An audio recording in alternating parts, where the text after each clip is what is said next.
I have a question for you. Do you guys like Zangief? No? Too bad, because today's video is all about him.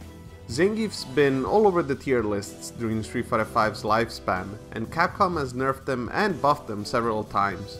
So let's see what they did for this final patch. Crouching Heavy Punch has been made more unsafe on block at -6. It also has less pushback, making it even easier to punish.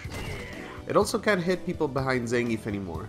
However, its purpose has been reworked to be a launcher, as it now pops opponents up, both on the ground or in the air. The juggle state here is quite limited, but Zangief's sweep has also been buffed to be able to follow up in this situation, giving you a knockdown, some good damage and stun, especially for an end tier. Zangief's forward heavy punch, his headbutt, now uniquely forces crouching when it hits an opponent. In case you don't know, characters have wider hurtboxes when crouching, allowing you to do better combos from further away.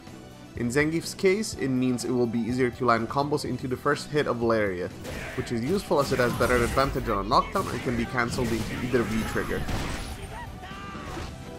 The headbutt itself is now a V-trigger cancelable attack as well. Zangief moves forward during the V-trigger cancel, making it a more reliable starter for combos.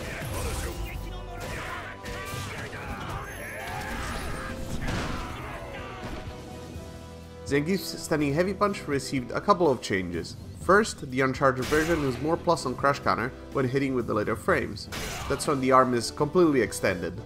As such, Zangief can dash in and hit the opponents with lights, which secures a combo even from max range. Second, the charged version of his Stunning Heavy Punch got a buff to its juggle potential, allowing it to be used in more combos than before.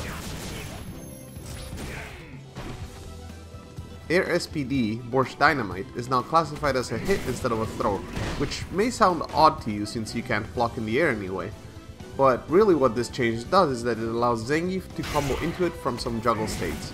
This is a big deal because now he can lead into his vortex meterlessly from moves like Stunning Heavy Kick Crouch Counter, while before he had to use EX Air SPD or settle for less than ideal follow-ups. Speaking of his air throw, the V-Trigger 2 version of it also received a couple of buffs. The meterless version now is more advantageous by 6 frames, which means Zangief can dash up afterwards and be +2, which is the perfect setup for his vortex. The EX version, instead, has some extra juggle potential when comboed into from the flying headbutt. This can produce some pretty damaging combos during V-Trigger 2. In the same vein, Zangief's flying headbutt also receives some extra juggle potential. Finally, his V-Trigger 1 has received a small adjustment. Basically, it will be easier to land all of the attacks we're juggled into. Combined with the previous changes, Zangief can now get some good meterless damage from a V-Trigger 1 activation. That's assuming you're willing to spend all of your V-meter on a combo. And there it is. Zangief pretty much only got buffs this patch. I'm sure that Zangief players will be happy with the new tools they can play around with. However, I don't really know if this will turn him into the menace he once was.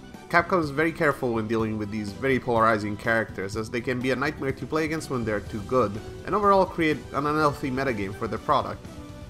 Regardless, I'm interested to see if he's going to see any success in the upcoming tournaments. Let me know in the comments below what you guys think of the changes. More patch breakdowns are coming in the future, so make sure to stay tuned to the channel for more.